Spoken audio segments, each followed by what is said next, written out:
There are people who cry during movies even when they've seen the ending before.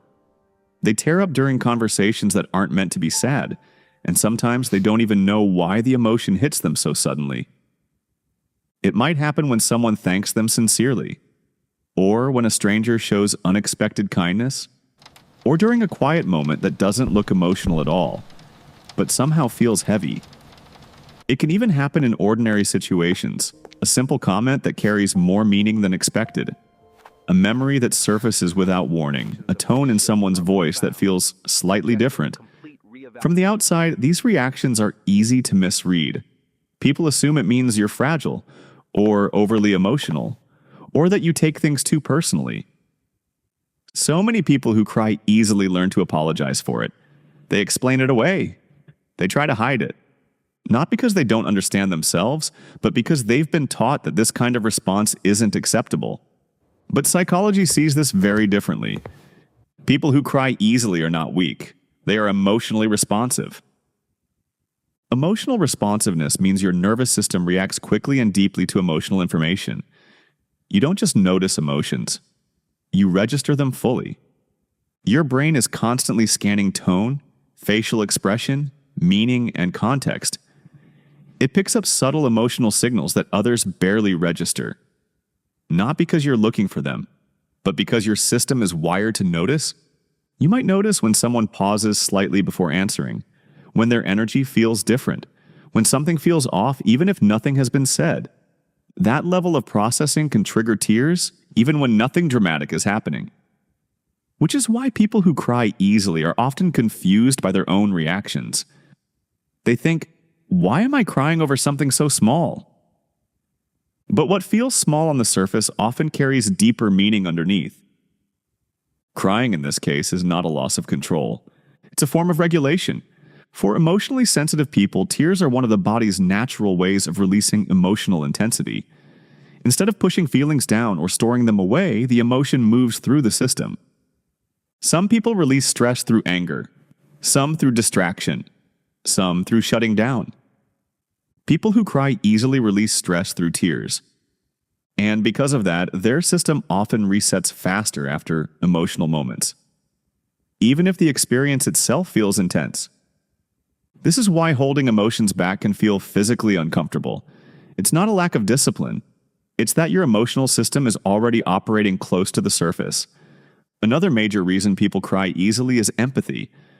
Highly empathetic people don't just understand what others feel. They experience it alongside them. When someone shares a story, your mind mirrors their emotional state. Your nervous system responds as if the experience is happening to you. This emotional mirroring happens automatically. It's not something you choose. You might feel tension when someone else is anxious, sadness when someone is struggling, relief when someone finally lets something out. So when someone else feels overwhelmed, relieved, grateful, or hurt, your system joins them. And when that emotional load arrives all at once, tears become the outlet. People who cry easily also tend to process experiences deeply. They don't skim emotions, they sit with them. A moment doesn't just pass through, it lingers. A kind gesture, a harsh comment, a memory tied to a song, a familiar smell. These moments activate layers of meaning that go beyond logic. You're not responding only to what's happening now, you're responding to what it connects to. This is why certain situations feel heavier than they appear. Because they're not just about the present moment. They're connected to past experiences, unresolved feelings, or emotional patterns. This depth of processing is also why people who cry easily often feel drained after emotional situations. Feeling things fully takes energy. Many people who cry easily learned early in life to pay close attention to emotional shifts. This can come from growing up in environments where emotions were unpredictable, where moods changed quickly, where emotional awareness helped maintain safety or connection. But it can also come from simply being naturally observant and inward-focused. Over time, this creates a strong emotional radar. You sense subtle changes before others do. You notice when something feels off, even if you can't immediately explain why. The downside of this sensitivity is emotional overload. When too much meaning, stimulation, or emotional input arrives at once, the system reaches capacity. Tears follow, not as a breakdown, but as a release valve.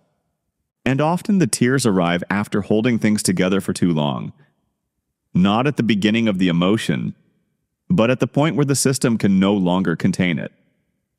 But there is also a strength here. People who cry easily often connect deeply with others. They are moved by beauty, kindness, and sincerity. They tend to be reflective, thoughtful, emotionally honest. They are often the ones who truly listen, who notice when someone is struggling, who feel deeply affected by moments others dismiss. Because they don't filter emotion out, they experience both difficulty and meaning more intensely. And that intensity is what allows them to form deeper connections, not more connections, but more genuine ones. The real problem isn't crying, it's living in a world that mistakes emotional openness for weakness. Modern culture often praises emotional control without asking what that control costs. We admire people who stay composed even when they're overwhelmed. We associate stillness with strength, and visible emotion with instability. But suppressing emotion doesn't mean it disappears. It just goes somewhere else. It shows up as tension, fatigue, irritability, or emotional distance. Crying easily doesn't mean you can't handle life. It means you experience it fully. The key isn't to stop feeling, it's to protect your emotional energy. That means learning when to step back, when to rest, when to choose environments and people that don't overload your nervous system. It means recognizing your limits before you reach them, not after. And understanding that sensitivity without boundaries leads to exhaustion. But sensitivity with awareness becomes clarity. Sensitivity isn't something to fix, it's something to understand. And when you understand how your emotional system works, crying becomes less confusing and less shameful. Because being emotionally responsive doesn't make life harder, it makes it deeper. It allows you to notice what others miss, to feel what others overlook, to respond in ways that are genuine, not filtered. And for people who cry easily, that depth isn't a flaw. It's simply the way they experience the world.